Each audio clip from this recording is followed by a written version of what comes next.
മടിയിലിരുത്തി വിരലാൽ കുരിശു വരപ്പിച്ച സന്ധ്യകളും ഇളം മുട്ടിൽ കൈകൾ കൂപ്പി ഈശോയ്ക്കുമ്മ കൊടുത്തതും ഇന്നും എന്നോർമ്മയിൽ വീണ്ടും തെളിയുന്നു. തിരിച്ചു നടക്കാൻ കൊതിക്കുന്നു, തിരിച്ചു നടക്കാൻ കൊതിക്കുന്നു. അമ്മ മടിയിലിരുത്തി വിരലാൽ കുരിശു വരപ്പിച്ച സന്ധ്യകളും ഇളം മുട്ടിൽ കൈകൾ കൂപ്പി ഈശോയ്ക്കുമ്മ കൊടുത്തതും ഇന്നും എന്നോർമ്മയിൽ വീണ്ടും തെളിയുന്നു. തിരിച്ചു നടക്കാൻ കൊതിക്കുന്നു, തിരിച്ചു നടക്കാൻ കൊതിക്കുന്നു.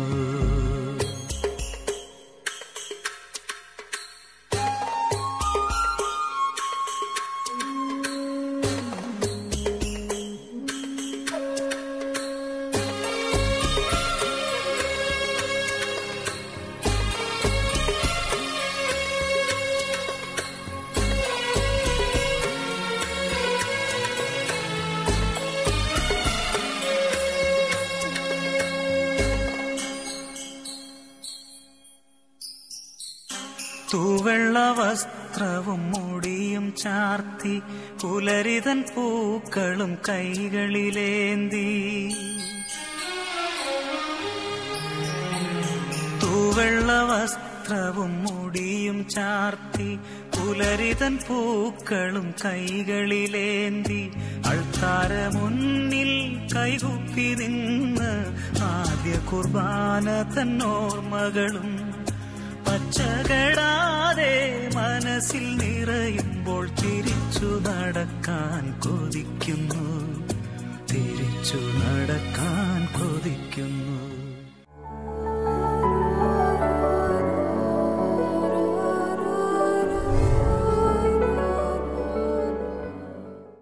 സ്നേഹമുള്ളവരെ, സന്തോഷത്തോടെ മദർ ഹോമിൻ്റെ ആത്മീയ ശുശ്രൂഷ ആയ ഈ വചനപ്രഘോഷത്തിലേക്ക് ഞാൻ നിങ്ങളെ ക്ഷണിക്കുകയാണ്.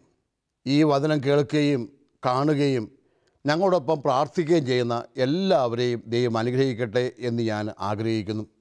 ലോകത്തിനെമ്പാടത്തും ഇരുന്നുകൊണ്ട് നിങ്ങളും മദർ ഹോം ധ്യാന കേന്ദ്രത്തിന് വേണ്ടി പ്രാർത്ഥിക്കണമെന്ന് താഴ്മയോടെ ഞാൻ അഭ്യർത്ഥിക്കുകയാണ്. ഈ ധ്യാന കേന്ദ്രത്തിൻ്റെ ശുശ്രൂഷകളും ഇവിടെ നടക്കുന്ന ധ്യാനങ്ങളും പുറമേ ഞങ്ങൾ നടത്തുന്ന എല്ലാ ധ്യാനങ്ങളും ദൈവകൃപയുടെ അഭിഷേകമായി മാറാൻ വേണ്ടി നിങ്ങൾ ഒരു നിമിഷം പ്രാർത്ഥിക്കണം എന്ന് ഞാൻ ആവശ്യപ്പെടുകയാണ്. Hallelujah, hallelujah, hallelujah. ദൈവമഹത്വത്തിനായി സമർപ്പിക്കുന്നു. Hallelujah, hallelujah. യേശുവിൻ്റെ നാമത്തിൽ സമർപ്പിക്കുന്നു. Hallelujah, hallelujah, hallelujah. പ്രിയപ്പെട്ടവരെ, വിശുദ്ധ പൗലോസ് ശ്ലീഹ ഫിലിപ്പിയിലെ ലേഖനത്തിൻ്റെ 2-ാമത്തെ അധ്യായത്തെക്കുറിച്ച് വച്ച ചില വചനങ്ങൾ ഒന്നും കൂടെ വ്യാഖ്യാനിച്ച് പങ്കുവയ്ക്കാനാണ് ഞാൻ നിങ്ങളുടെ മുമ്പിൽ നിൽക്കുക. 2-ാമത്തെ അധ്യായത്തിൽ 2 മുതൽ വചനങ്ങൾ, നിങ്ങൾ ഒരേ കാര്യങ്ങൾ ചിന്തിച്ചുകൊണ്ട് ഒരേ സ്നേഹത്തിൽ വർത്തിച്ച് ഒരേ ആത്മാവും ഒരേ അഭിപ്രായമുള്ളവരായി എൻ്റെ സന്തോഷം പൂർണ്ണമാക്കുവിൻ. മാത്സര്യമോ വ്യർത്ഥാഭിമാനവും മൂലം നിങ്ങൾ ഒന്നും ചെയ്യരുത്, മറിച്ച് ഓരോരുത്തരും താഴ്മയോടെ മറ്റുള്ളവരെ തങ്ങളെക്കാൾ ശ്രേഷ്ഠരായി കരുതണം. ഓരോരുത്തരും സ്വന്തം താല്പര്യം മാത്രം നോക്കിയാൽ പോരാ, മറിച്ച് മറ്റുള്ളവരുടെ കാര്യവും പരിഗണിക്കണം. യേശുക്രിസ്തുവിനുണ്ടായിരുന്ന ഈ മനോഭാവം നിങ്ങളിൽ ഉണ്ടാകട്ടെ. യേശുക്രിസ്തുവിനുണ്ടായിരുന്ന ഈ മനോഭാവം നിങ്ങളിൽ ഉണ്ടാകട്ടെ എന്ന് പറഞ്ഞ് പൗലോസ് ശ്ലീഹ അടിവരയിട്ട് പഠിപ്പിക്കുന്ന പാഠം എന്താ? ഓരോരുത്തരും സ്വന്തം കാര്യം മാത്രം നോക്കിയാൽ പോരാ, മറ്റുള്ളവരുടെ കാര്യം കൂടെ ശ്രദ്ധിക്കണം. സ്വന്തം കാര്യം നോക്കണ്ട എന്നല്ല, സ്വന്തം കാര്യങ്ങളൊക്കെ നോക്കണം. പക്ഷെ അതേ സമയത്ത് മറ്റുള്ളവരുടെ കാര്യം കൂടെ നമ്മൾ നോക്കണ്ടേ? ക്രിസ്തീയതയുടെ ഏറ്റവും ചുരുക്കെഴുത്ത് ഈ വചനമാണെന്ന് എനിക്ക് പലപ്പോഴും തോന്നാറുണ്ട്. എന്തിനാണ് യേശുക്രിസ്തു ഭൂമിയിലേക്ക് വന്നത്? യേശുക്രിസ്തു ദൈവവുമായുള്ള സമാനത മുറുകെ പിടിക്കേണ്ട കാര്യമായി പരിഗണിക്കാതെ അവൻ താഴേക്ക് ഇറങ്ങി വന്ന് എന്തിനാണ്? മറ്റുള്ളവരെ രക്ഷിക്കാനാണ്, മറ്റുള്ളവരുടെ കാര്യം ശ്രദ്ധിക്കാനാണ്. യോഹന്നാൻ്റെ സുവിശേഷം 3-ാമത്തെ അധ്യായം 16-ാം വചനമില്ലേ, ബൈബിളിലെ സുവർണ വാചകം എന്ന് പറയുന്ന വചനം, അവിടെ എന്താ കുറിച്ച് വെക്കുന്നത്? മനുഷ്യപുത്രൻ ഭൂമിയിലേക്ക് വന്നത് പാപികളെ രക്ഷിക്കാനാണ്. എന്തെന്നാൽ തന്നിൽ വിശ്വസിക്കുന്ന ഒരുവനും നശിച്ചു പോകാതെ നിത്യരക്ഷ പ്രാപിക്കേണ്ടതിന് തൻ്റെ ഏകജാതനം നൽകാൻ തക്കവിധം ദൈവം ഈ ലോകത്തെ അത്രമാത്രം സ്നേഹിച്ചു. ഹല്ലേലൂയ. അതായത് ഒരാളും നശിച്ചു പോകരുത്. ദൈവത്തിൻ്റെ മനസ്സതാ. ഈ ഭൂമിയിലുള്ള എല്ലാ വ്യക്തിയെക്കുറിച്ചും തമ്പുരാൻ ചിന്തിച്ചു. കുറച്ച് പേര് ദുരിതത്തിൽപ്പെട്ട് പൊക്കോട്ടെ, കുറച്ച് പേര് പാപത്തിൽ വീണോട്ടെ, കുറച്ച് പേര് തിന്മ വീണോട്ടെ എന്ന് വെച്ച് കുറച്ച് പേരെ പോലും തള്ളിക്കളഞ്ഞില്ല. ഒരാൾ പോലും നശിച്ചു പോകാതെ. അതായത് എല്ലാവരെക്കുറിച്ചും ശ്രദ്ധയുള്ള ദൈവത്തിൻ്റെ മനസ്സ്. ഈ മനസ്സാണ് നമ്മൾ നേടിയെടുക്കേണ്ടത്. ഇന്ന് നമ്മുടെ സമൂഹത്തിൽ പലപ്പോഴും ഉണ്ടാകുന്നത് എന്താ? ആളുകളുടെ ചിന്താരീതിയിൽ വലിയ മാറ്റം വന്നിട്ട് എല്ലാവരും സ്വന്തം കാര്യങ്ങളെക്കുറിച്ച് മാത്രമാണ് ചിന്തിക്കുന്നത്. എൻ്റെ വീട്, എൻ്റെ കുടുംബം, എൻ്റെ ജീവിത പശ്ചാത്തലം മറ്റുള്ളവരെക്കുറിച്ച് ചിന്തിക്കുന്ന പോലുമില്ല. അതാണ് ഏറ്റവും വലിയ അപജയമെന്ന് ചിന്തിക്കുക. ഇൻട്രോവേർട്ട് ആകുകയാണ്. സ്വന്തമായ കൊച്ചു മാളം ഉണ്ടാക്കി അതിലേക്ക് ഒതുങ്ങുകയാണ്.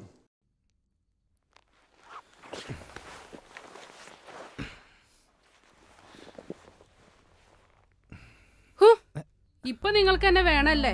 കുത്തുവാക്കുകൾ കേട്ട് ഞാൻ മടുത്തു. ഞാൻ എന്താടി ചെയ്യാ? നട്ടല്ലില്ലെങ്കിൽ കല്യാണം കഴിക്കാൻ പാടില്ല. നീ എന്തീ പറയണേ? അമ്മയെ പിന്നെ ഞാൻ എന്താ ചെയ്യാ? അമ്മയും മോനും കൂടെ ജീവിക്കേ. ഞാൻ നാളെ എന്റെ വീട്ടിൽ പോവാ. അപ്പം മരിച്ച പിന്നെ കൂലിപ്പണിയെടുത്ത അമ്മേനെ വളർത്തിയത്. എന്റെ ദൈവമേ, എന്തൊരു വിധിയാ എന്റേത്. നീ ക്ഷമിക്കേ. വാ, നമുക്ക് കിടക്കാം. ഇങ്ങനത്തെ ഒരു ഭർത്താവിന്റെ ആവശ്യം എനിക്കില്ല.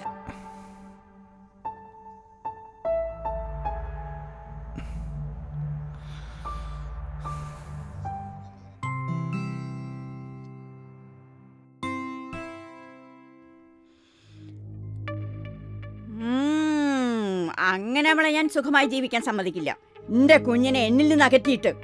അല്ല പിന്നെ എന്താ ഒറ്റയ്ക്ക് സംസാരിക്കുന്നേ? എന്റെ കുഞ്ഞെ, എനിക്ക് ഇനി അവിടെ ജീവിക്കാൻ സാധിക്കില്ല കുഞ്ഞെ. ഞാൻ ഈ വീട്ടിലെ വേലക്കാരിയാ. എന്തു പറ്റി അമ്മേ?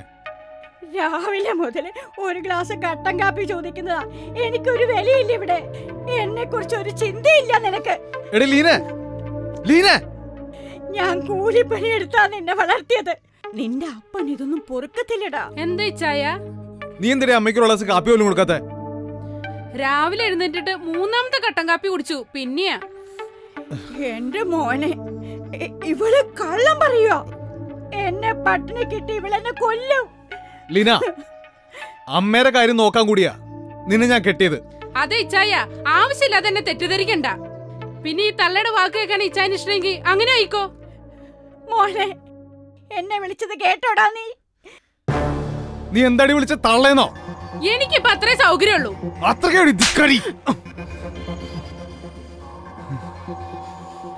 ഇച്ചായനൊന്നും ഇവിടെ നിന്ന്.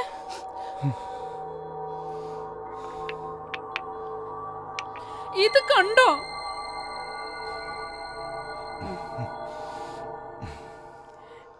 മോനെ,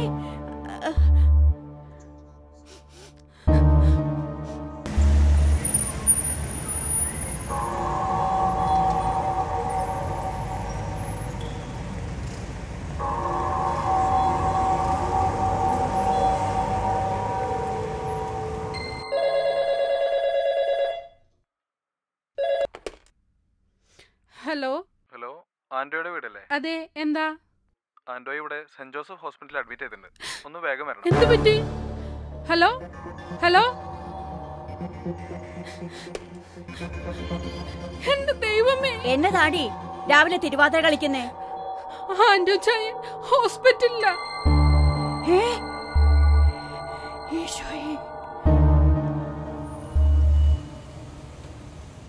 ഞാൻ പറഞ്ഞല്ലോ, ചെറിയൊരു ഷോക്കാണ്. ബട്ട് ശ്രദ്ധിച്ചില്ലെങ്കിൽ ആൻഡ്രോയെ നമുക്ക് നഷ്ടപ്പെടും.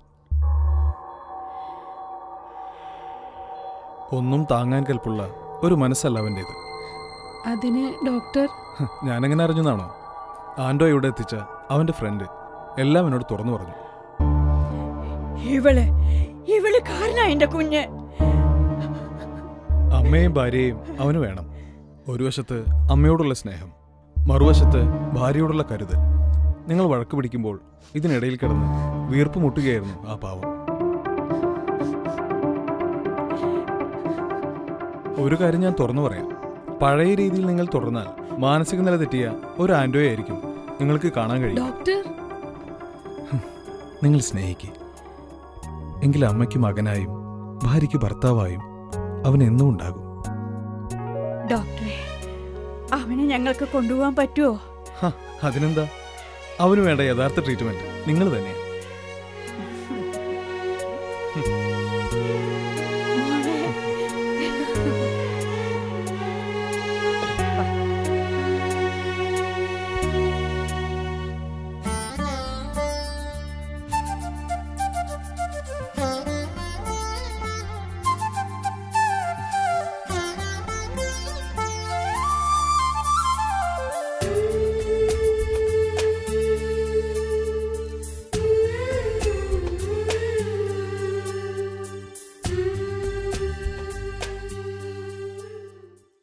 ഈയിടെ എൻ്റെ അടുത്ത് ഒരു നല്ല ചെറുപ്പക്കാരനെയും കൊണ്ട് 2-3 പേര് വന്നു, അവൻ്റെ കൂട്ടുകാരും.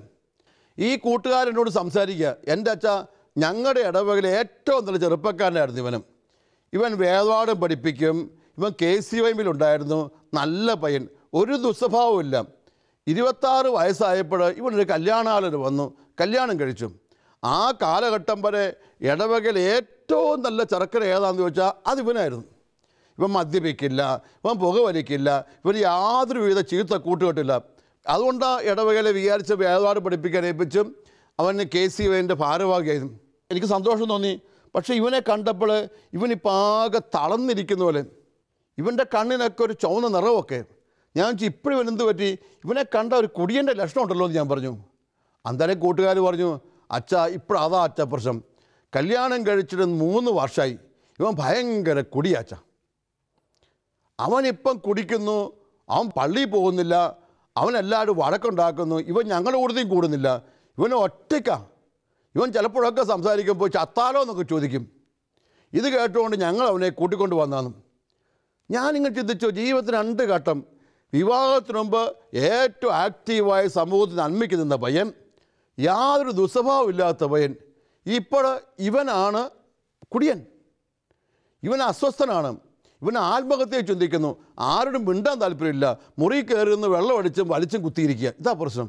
ഞാൻ ചോദിച്ചു, എന്ത് പറ്റി? കല്യാണം കഴിച്ചു എന്നൊരു സംഭവം നടന്നു എനിക്ക് മനസ്സിലായി. ഞാൻ ചോദിച്ചു, ഈ കല്യാണത്തിന് എന്താ സംഭവിച്ചത്?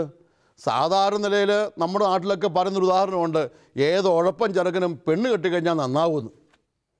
ഒരു പെണ്ണിൻ്റെ കസ്റ്റഡി വന്നു കഴിഞ്ഞാൽ കുറേ ദുസ്വഭാവമൊക്കെ മാറി മിടുക്കനാവുന്നു. ഇവിടെ നേരെ തിരിച്ചാണ് സംഭവിച്ചത്. കല്യാണം കഴിച്ചപ്പോഴാണ് ആ മോശമായത്. ഇവരുടെ വീട്ടിൽ പ്രശ്നം വച്ചാൽ ഇവൻ ഒരേ ഒരു മോനാണ്, വീട്ടിലെല്ലാ കാര്യവും നോക്കി നടത്താം. പക്ഷേ ഇപ്പോൾ കല്യാണം കഴിച്ചു വന്ന ഈ പെണ്ണും അമ്മയുമായി ചേരുന്നില്ല. കുഞ്ഞു കുഞ്ഞു കാര്യങ്ങൾ വഴക്കാൻ. ഇവന് ഭാര്യ ഇഷ്ടമാണ്, അമ്മ ഇഷ്ടമാണ്, 2 പേരെ ഇവന് വേണം. പക്ഷേ ഭാര്യ അമ്മയും തമ്മിൽ ഓരോരോ കാര്യം പറഞ്ഞ് വഴക്ക്. ഈ അമ്മ ഇവളെക്കുറിച്ച് ഒരുപാട് കുറ്റം പറയും, ഇവളത് ചെയ്യുന്നില്ല, അനുസരിക്കുന്നില്ല, അങ്ങനെ ഇങ്ങനെ പറയും. അപ്പോൾ ഇവൻ ഇവളോട് വഴക്കുണ്ടാക്കും. പകൽ സമയത്തൊക്കെ ഇവളോട് ദേഷ്യപ്പെടും. രാത്രി മുറി വന്നു കഴിയുമ്പോൾ ഇവൾ ഭയങ്കര കരച്ചിൽ, വഴക്ക്, ബഹളം. അമ്മ പറയുന്നത് കേട്ട് നിങ്ങൾ എന്നെ തല്ലി, അമ്മ പറഞ്ഞത് നിങ്ങൾ തെറി പറഞ്ഞു, അങ്ങനെ. അന്നേരം ആകുമ്പോൾ എടി അമ്മ എനിക്ക് തല്ലാൻ പറ്റുമോടി. അവിടെ ആകുമ്പോൾ അവൻ ഇവളെ ആശ്വസിപ്പിക്കും, പക്ഷേ പകലാകുമ്പോൾ അമ്മയുടെ കൊടുത്തേക്കും. ഇങ്ങനെ ആകെ അസ്വസ്ഥയായി. ഈ മകൾ ചിന്തിക്കുന്ന, അമ്മ കാരണം ഞങ്ങളുടെ കുടുംബം തകർന്നു. ഒരിക്കൽ പോലും ദുസ്വഭാവത്തിൽപ്പെടാത്ത, മിക്കവാറും കല്യാണത്തിന് മുമ്പ് മറ്റുള്ളവരുടെ പ്രശ്നങ്ങളൊക്കെ സഹായിച്ചുകൊണ്ടിരുന്ന പയ്യൻ്റെ ഇവൻ്റെ വീട്ടിൽ പ്രശ്നം വന്ന ആൾക്കാരില്ലേ, അതവന് ഭയങ്കര വിഷമം. ഇവനാകെ അസ്വസ്ഥനാകാൻ തുടങ്ങി. ആ വിഷമം കൊണ്ട് അവൻ ആദ്യത്തെ ദിവസം കുടിച്ചു കഴിഞ്ഞ് അവൾ പിന്നെയും വഴക്കുണ്ടാക്കി, ആകെ അസ്വസ്ഥ വളർന്നു. അപ്പോൾ ഇവൾ പറയുന്നത്, അമ്മ ഒതുങ്ങാണ്ട് വരികയില്ല. അമ്മ ഒരു ധ്യാനത്തിലൊക്കെ വിട്ടും ധ്യാനം കഴിഞ്ഞ് വന്നിട്ടും അമ്മ പഴയതുപോലെ തന്നെ. കാരണം അമ്മയുടെ പുന്നാര മോനാണ് ഇവൻ. അമ്മ ഇവൻ്റെ കൂടെ ഒത്തിരി സ്നേഹിച്ച് നടന്നിട്ടുള്ളതാണ്. ഇപ്പം പെട്ടെന്ന് വന്ന് ഈ മോള് അമ്മയെ ഒഴിവാക്കണം പറഞ്ഞാൽ എങ്ങനെ സാധിക്കും? കുറച്ച് കഴിഞ്ഞ സംഭവിച്ചാൽ എന്താ, ഇവർ 2 കൂടെ ഒന്നിച്ച് സംസാരിച്ച് പ്രശ്നമൊക്കെ തീർന്നു. ഞാനിങ്ങനെ ശാന്തമായി ചിന്തിക്കുകയായിരുന്നു, എന്താണ് അടിസ്ഥാന പ്രശ്നം? ഈ ചെറുക്കൻ നടുക്ക് നിന്നങ്ങ് നീറുക. ഒരു തുണിയെ പിടിച്ച് രണ്ടുപേരും പിടിച്ച് വലിക്കുന്നത്, വലിച്ചാൽ നടുക്കോടെ ഇങ്ങനെ കീറിക്കൊണ്ടിരിക്കുകയല്ലേ. ഞാൻ ആ പെങ്കൊച്ചോട് ചോദിച്ചു, മോളെ ഇവന് നാട്ടിലൊരു വിലയുള്ള പയ്യൻ, എല്ലാവരുടെയും മുമ്പിൽ ഏറ്റവും മാന്യനായ പയ്യൻ, ഇന്ന് ഇവൻ ഏറ്റവും തെമ്മാടി ഉഴപ്പിടാൻ കാരണം എന്താ? ഈ കുടുംബത്തിലെ പ്രശ്നങ്ങൾ, ഇവൻ്റെ സ്വസ്ഥത കളഞ്ഞു, ഇവന് സമൂഹത്തിൽ വിലയില്ലെന്നാക്കി തീർത്തു. അതുകൊണ്ട് ഇവൻ സ്വയം നശിക്കുകയാണ്. ഇവൻ പറഞ്ഞു പോയി ചത്തേക്കാന്ന്. കാരണം എന്താ? നിങ്ങൾ രണ്ടുപേരും, അമ്മയും മോളും രണ്ടുപേരും നിങ്ങളുടെ വശങ്ങളിങ്ങനെ മുറുകെ പിടിക്കുക, മറ്റുള്ളവരെ ചിന്തിക്കുന്നില്ല. മോളെ ഞാൻ ചോദിച്ചു, നീ ചിന്തിക്കുക, അമ്മയും അപ്പനെയും ആര് നോക്കും? ഈ ഇറങ്ങിപ്പോയ ഇവൻ്റെ അവസ്ഥ എന്താ? നിൻ്റെ ഭർത്താവിൻ്റെ അന്തസ്സെക്കുറിച്ച് ചിന്തിച്ചിട്ടുണ്ടോ? നീ പറയുന്ന കേട്ട് വാടക വീട്ടിലേക്ക് പോകുന്ന കഴിഞ്ഞാൽ ഇവന് സമൂഹത്തിൽ പിന്നെ വിലയുണ്ടോ? പെൺകോന്തനായിട്ട് ഇവനെ എല്ലാവരും അവതരിപ്പിക്കുകയല്ലേ, നിൻ്റെ അടിമയായി പോവുകയല്ലേ. മാത്രമല്ല അമ്മയും അപ്പനെ ഇട്ടച്ച് പോയവനെന്ന് പറഞ്ഞ് നാട്ടിൽ ദുഷ്പരാകുകയല്ലേ. അതിൻ്റെ സങ്കടം അവനെക്കുറിച്ച് ചിന്തിക്കുക. നീ അമ്മയെക്കുറിച്ച് ചിന്തിക്കുക. ഈ അമ്മ വഴക്കുണ്ടാക്കിയാലും ഈ അമ്മയെ അപ്പനെ ആര് നോക്കും? വേറെ ആമക്കൾ ആരെങ്കിലും ഉണ്ടോ? ഇവർ കുറച്ചു കാലം തന്നെ നിൽക്കുമോ, പിന്നെ അവരെ അനാഥത്തിൽ കൊണ്ടാക്കുമോ? ഞാൻ അമ്മയെ വിളിച്ചു ചോദിച്ചു, നിങ്ങൾ ഈ വാശി പിടിച്ചിരിക്കുമ്പോൾ എന്താ സംഭവിക്കുന്നത്? നിങ്ങളുടെ മോൻ്റെ കുടുംബജീവിതമല്ലേ തകരുന്നത്? നിങ്ങൾ എന്തിനാ മോനെ കല്യാണം കഴിപ്പിച്ചത്? അവർ സന്തോഷം ജീവിക്കാനല്ലേ. ഇതാ അവൾ പിണങ്ങിപ്പിരി വീട്ടിൽ പോകുന്നു, അവർ വേറെ പോകുന്നു. ഇതെല്ലാം കാണുകയും കേൾക്കുന്ന സമൂഹത്തിൽ ആൾക്കാരെന്ത് ചിന്തിക്കും? നിങ്ങൾ കാരണം പ്രശ്നം ഉണ്ടായിരുന്നു, അമ്മ കാരണം പ്രശ്നം ഉണ്ടായിരുന്നു. അടിസ്ഥാനപരമായ പ്രശ്നം എന്താ? രണ്ടുപേരും അവരുടെ കാര്യങ്ങൾ മാത്രമേ ചിന്തിക്കുന്നുള്ളൂ. പ്രിയപ്പെട്ടവരെ, ഞാൻ ആഴത്തിൽ ചിന്തിക്കുകയായിരുന്നു, ഈ രണ്ടുപേരും നല്ലവരാ, അമ്മയും നല്ലതാ, മോളും നല്ലതാ. ഞാൻ ആരെ കുറ്റപ്പെടുത്തി പറയുന്നില്ല. പക്ഷേ രണ്ടുപേരുടെ മനസ്സിലും വളർന്നു വരുന്ന വലിയൊരു സ്വാർത്ഥതയുണ്ട്. എൻ്റെ കാര്യം, എൻ്റെ കാര്യം, എൻ്റെ കാര്യം, എന്നെ സ്നേഹിക്കണം, എന്നെ പരിഗണിക്കണം എന്താണ്. അമ്മ ചിന്തിക്കുന്ന അവൻ എന്നോട് സംസാരിക്കണം, എന്നോട് കൂട്ടണം, സ്വാഭാവികമാണത്. അതേ സമയത്ത് അവളെയും കൂടെ പരിഗണിക്കണം, അവൾക്കും കൂടെ ഉള്ളതാണെന്ന് ചിന്തിക്കേണ്ടേ അമ്മ. മറുവശത്ത് ഇവള് ചിന്തിക്കണ്ടേ, എൻ്റെ കെട്ടിയോനും എൻ്റെ കൊച്ചും എനിക്ക് മാത്രം മതി. അല്ല, എൻ്റെ കുടുംബം അല്ല, ഈ അപ്പനും അമ്മയും ചേരുന്നല്ലേ നമ്മുടെ കുടുംബം. അവരെക്കുറിച്ച് ശ്രദ്ധിക്കണ്ടേ. അതാണ് ഈശോ പഠിപ്പിച്ച വചനം. ഓരോരുത്തരും സ്വന്തം കാര്യം മാത്രം നോക്കിയാൽ പോരാ, മറ്റുള്ളവരെക്കുറിച്ചും ശ്രദ്ധയുണ്ടാകണം. ഇന്ന് നമ്മുടെ സമൂഹത്തിൽ ഏറ്റവും വലിയ അസ്വസ്ഥത എന്ന് പറഞ്ഞു വെക്കുന്നത് ഈ സ്വന്തം കാര്യങ്ങളെക്കുറിച്ച് അമിതമായ ശ്രദ്ധ. പല വീടുകളിലും ഇന്ന് കാണുന്ന കേൾക്കുന്ന സംഭവമായത്. ഞാനിത് പറഞ്ഞപ്പോൾ നിങ്ങളുടെ അയൽവക്കത്തും കുടുംബത്തിലുള്ള ചില കുടുംബങ്ങളെ ഓർത്ത് കാണും. എനിക്കറിയാം എത്രയോ കുടുംബങ്ങളിലാണ് ഇങ്ങനെ പിണങ്ങിപ്പിരിയുന്നത്. കാരണം എന്താ? മറ്റുള്ളവരെയൊക്കെ ശ്രദ്ധയില്ലാത്തതുകൊണ്ട് മാത്രം. ഒരിത്തിരി വ്യത്യസ്തമായി ചിന്തിച്ചാൽ ഈ കുടുംബം എത്ര സന്തോഷമായി പോകാവുന്ന കുടുംബമാണ്, ഈ ചെറുക്കന് എത്ര ഹാപ്പിയായി പോകാവുന്നതാണ്, എത്ര അന്തസ്സോടെ ജീവിക്കാവുന്നതാണ്, ഈ ചെറുക്കന് എത്രയോ ശ്രേഷ്ഠമായി സമൂഹിക്കാവുന്നതാണ്. ഇന്ന് അവൻ ഏറ്റവും തെമ്മാടിയായി പോകാൻ കാരണം എന്താ? രണ്ടുപേരുടെ സ്വാർത്ഥതയ്ക്കുള്ളിക്കിടന്ന് ഈ ചെറുക്കൻ ഞെരുങ്ങുക. രണ്ടുപേരുടെ സ്വാർത്ഥതയുടെ വടംവലിക്കുള്ളിൽ കടന്നു വരാം. വടംവലിക്ക് രണ്ടുപേരും വലിക്കുമ്പോൾ നടുക്കിങ്ങനെ കയറ് പൊട്ടിപ്പോകുന്ന പോലെ ഇവൻ്റെ ജീവിതം. രണ്ടുപേര് പിടിച്ച് വലിക്കുമ്പോൾ നടുവേ കീറുന്ന തുണി പോലെയാണ് ഇവൻ്റെ ജീവിതം.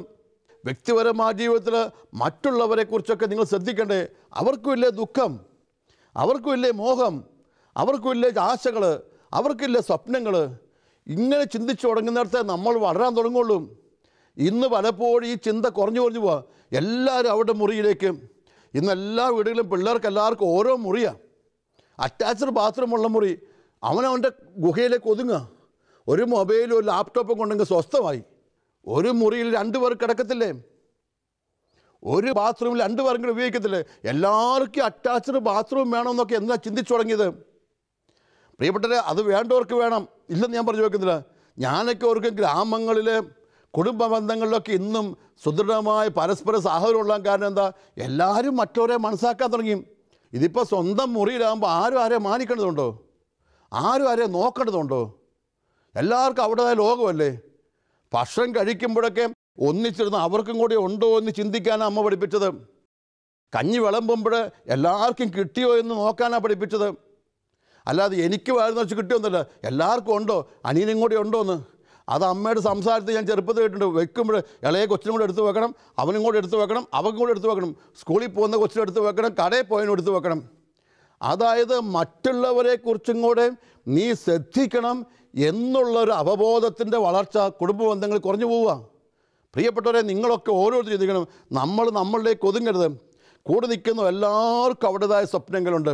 എൻ്റെ കൈ മുറിഞ്ഞാൽ ചോര വരുന്നത് പോലെ തന്നെ ആരുടെ കൈ മുറിഞ്ഞാലും, ഞാൻ കരയുമ്പോൾ കണ്ണീര് വരുന്ന പോലെ ആര് കരഞ്ഞാലും കണ്ണീര് വരുന്നത്, എനിക്ക് സങ്കടം വരുമ്പോൾ എൻ്റെ നെഞ്ചിൻ്റെ അകത്ത് നെരിപ്പോട് കത്തുന്ന പോലെ ആരുടെ സങ്കടങ്ങളും, ഇങ്ങനെയൊക്കെ മറ്റുള്ളവരെക്കുറിച്ചും കൂടെ ശ്രദ്ധിച്ചു തുടങ്ങിയാലേ ഈ സമൂഹം മുന്നോട്ട് പോകും. അതുകൊണ്ട് തന്നെ ഉൾവലിയാനുള്ള പ്രലോഭനത്തെയാണ് നമ്മൾ ഈ കാലഘട്ടത്തിൽ അതിജീവിക്കേണ്ടത്.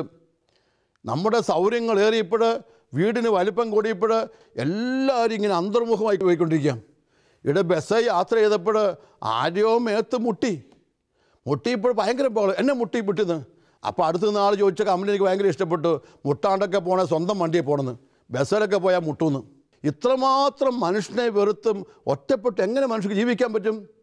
ഇപ്പോൾ ചിലപ്പോഴൊക്കെ ധ്യാനത്തിൽ പറയാൻ ചില ആൾക്കാർ പറയാറുണ്ട്, അവിടെ അടുത്ത് ഇരിക്കാൻ പറ്റില്ല അച്ഛാ, അവരെ കൂടെ കിടക്കാൻ പറ്റില്ല അച്ഛാ. പ്രിയപ്പെട്ടവരെ, എന്നിങ്ങനെ ഒറ്റയ്ക്ക് നമ്മൾ എത്ര കാലം വളരും? നമ്മൾ ഈ ഒറ്റയ്ക്കാകുന്ന ഓരോ നിമിഷവും നമ്മുടെ മനുഷ്യത്വത്തിൽ നമ്മൾ പുറകോട്ട് പോകല്ലേ? മറ്റുള്ളവരുടെ കൂടെ ചേരാനും മറ്റുള്ളവരെ അംഗീകരിക്കാനാവുന്നല്ലേ വിശാലത? യേശു ക്രിസ്തുവിൻ്റെ മനോഭാവത്തില്ലേ?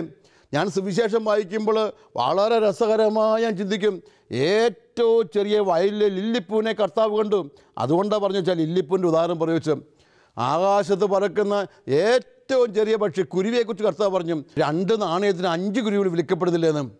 മേഘങ്ങളെ ഈശോ കണ്ടു, മഴയെ ഈശോ കണ്ടു, പുല്ലിനെ കണ്ടു, മരത്തെ കണ്ടു, തളിർത്ത മരത്തെയും കണ്ടു, പൂക്കാത്ത മരത്തെയും കണ്ടു. എല്ലാവരെയും കാണുന്നൊരു കണ്ണ് കണ്ടോ? സകലരെയും മനസ്സാക്കുന്ന കണ്ണ് കണ്ടോ? യോഹന്നാനെ മാത്രം സ്നേഹിച്ചല്ല, പത്രോസിനെ സ്നേഹിച്ചു, യൂദാസിനെ സ്നേഹിച്ചു. യൂദാസ്ക്ക് അറിയാത്ത ചോദിച്ചപ്പോൾ പോലും കർത്താവ് ഉത്തരം പറഞ്ഞു. സക്കേവൂസിന് വീട്ടിൽ പോലും പോയി, തോമസിന് വേണ്ടി പ്രത്യക്ഷപ്പെട്ടു. അത് മറ്റുള്ളവരെയൊക്കെ മനസ്സിലാക്കാനുള്ള ഒരു മനസ്സിൻ്റെ വലിപ്പം. മനസ്സൊക്കെ ഒരു മൈതാനം പോലെയാണ് പ്രിയപ്പെട്ടെ, വലിയ ഫുട്ബോൾ ഗ്രൗണ്ട് പോലെയാണ്. ഫുട്ബോൾ ഗ്രൗണ്ട് ഫുട്ബോൾ മാത്രമല്ല കളിക്കാമെന്ന്, അതിൻ്റെ അകത്ത് കുട്ടിയും കോലും കളിക്കാം, മൂലയ്ക്ക് വേണമെങ്കിൽ വോളിബോൾ കോർട്ട് ഉണ്ടാകാം, ഇപ്പുറത്ത് വേണമെങ്കിൽ ബാസ്കറ്റ്ബോൾ കോർട്ട് കളിക്കാം, ഇപ്പുറത്ത് ക്രിക്കറ്റ് കളിക്കാം, തലപ്പന്ത് കളിക്കാം, ഉണ്ടപ്പുറത്തും പിടിക്കാം. മനസ്സിങ്ങനെ ഒരു വിശാലമാകട്ടെ, എല്ലാവരെയും ഉൾക്കൊള്ളാൻ സാധിക്കണ്ടേ? കുറച്ച് പേര് മാത്രം മതിയോ? ഞാനും എൻ്റെ ആൾക്കാരൊന്നും ഒതുങ്ങരുത്. ഒതുങ്ങുന്നെല്ലാം പൊട്ടി പോവാം. പടക്കമൊക്കെ വരിഞ്ഞ് മുറുക്കുന്നതനുസരിച്ച് അത് പൊട്ടിയാൽ അപകടമാണ്. ഇന്ന് വരിഞ്ഞു മുറുകയാണ് എല്ലാവരും. ഈ വരിഞ്ഞു മുറുക്കിയ പടക്കം പോലെ എവിടെയെങ്കിലും പൊട്ടുമ്പം അത് ദുരന്തമായി മാറും. മറ്റുള്ളവരെക്കുറിച്ച് കുറേ കൂടെ തുറന്ന് ചിന്തിക്കും. പ്രത്യേകിച്ച് ഞാൻ പറഞ്ഞു നോക്കും, കുടുംബജീവിതം നയിക്കുന്ന ആൾക്കാർ പറഞ്ഞു നോക്കും, ഇന്ന് വേറെ പോകാമെന്നൊക്കെ ചിന്തിക്കുന്ന മക്കളോടും, മക്കളെ വേറെ വിടാൻ ചിന്തിക്കുന്നതോടൊക്കെ ചിന്തിക്കണം, അവരുടെ മറ്റുള്ളവരുടെ വികാരങ്ങളും വേദനകളും കൂടെ നിങ്ങൾ ഉൾക്കൊള്ളണം, അവരെയും കൂടെ മനസ്സിലാക്കണം. പ്രിയപ്പെട്ടവരെ, നമ്മളൊക്കെ ഒരുപാട് സ്വാർത്ഥരായി മാറരുത്, ഇൻട്രവേർട്ട് ആകരുത്, അന്തർമുഖമാകരുത്. മറ്റുള്ളവരെക്കുറിച്ച് കുറേ കൂടെ ശ്രദ്ധ വേണം. അവരുടെ വിഷമങ്ങളെക്കുറിച്ചും അവരുടെ നൊമ്പരങ്ങളെക്കുറിച്ചും അവരുടെ കണ്ണീരിനെക്കുറിച്ചും കുറേ കൂടെ ശ്രദ്ധ ഉണ്ടാകണം. ഈ ഒരു വളർച്ചയിലേക്ക് നമുക്കെത്തണം. ഈ ദിവസങ്ങളിൽ നിങ്ങളുടെ മനസ്സിൽ എല്ലാവരും ഉൾക്കൊള്ളാൻ തുറയുണ്ടാകട്ടെ എന്ന് ആഗ്രഹിക്കുന്നു. വലിച്ചു മുറുക്കി ഉൾവലിഞ്ഞ് അന്തർമുഖമായി എൻ്റെ കൊച്ചു മാളത്തിൽ ഒളിക്കരുത്. നമുക്ക് പുറത്തിറങ്ങാം, എല്ലാവരും കാണാം. വിശാലതയുടെ ഒരു സംസ്കാരത്തിലേക്ക് കടക്കാൻ ഈ ദിവസങ്ങൾ നിങ്ങളെ സാധിക്കട്ടെ എന്നാണ് ഞാൻ പ്രാർത്ഥിക്കുന്നത്. എൻ്റെ നല്ല ദൈവമേ, മറ്റുള്ളവരെക്കുറിച്ച് ശ്രദ്ധയുള്ളവരായിരിക്കുവാൻ ഞങ്ങളെ പഠിപ്പിക്കുന്ന വചനത്തെ ഞങ്ങൾ ധ്യാനിക്കുന്നു. മറ്റുള്ളവരുടെ സ്വപ്നങ്ങളെക്കുറിച്ചും മറ്റുള്ളവരുടെ മോഹങ്ങളെക്കുറിച്ചും അവർ കൊണ്ടുനടക്കുന്ന ആഗ്രഹങ്ങളെക്കുറിച്ചും ഞങ്ങളും ചിന്തിക്കട്ടെ. അവരുടെ വേദനകളെക്കുറിച്ചും അവരുടെ കണ്ണുനീരിനെക്കുറിച്ചും ഞങ്ങൾ ഉൾക്കൊണ്ടാകുന്നവരാകട്ടെ. കർത്താവായ ദൈവമേ, എൻ്റെ കൂടെയുള്ള എല്ലാവർക്കും എന്നെപ്പോലെ തന്നെയുള്ള സന്തോഷവും സ്നേഹവും ഉണ്ടാകണമെന്നും ഞാൻ ആഗ്രഹിക്കട്ടെ. ദൈവമായ കർത്താവേ, ഓരോരുത്തരെയും അംഗീകരിക്കുവാനും പ്രോത്സാഹിപ്പിക്കാനും അവരോട് പൊരുത്തപ്പെടാനും എനിക്ക് ശക്തി നൽകണമേ. ഒറ്റപ്പെട്ട് മാറുന്നതല്ല, ചേർന്ന് നിൽക്കാനുള്ള വലിയ കൃപ നൽകണമേ. ഞങ്ങളുടെ കൈവിരലുകൾ ഒതുക്കിക്കൂട്ടി വെക്കാനല്ല, തുറന്ന് മറ്റുള്ളവരെ പുണരാനുള്ളതാണ് എന്നൊരു അവബോധത്തിലേക്ക് ഞങ്ങളെ എത്തിക്കണമേ. നല്ല ദൈവമേ, പരിശുദ്ധാത്മാവരുടെ വിശാലതയുടെ മനസ്സ് ഞങ്ങൾ വളർത്തിയെടുക്കണമേ. പിതാവും പുത്രനും പരിശുദ്ധാത്മാവുമായ സർവേശ്വര, ആമേൻ.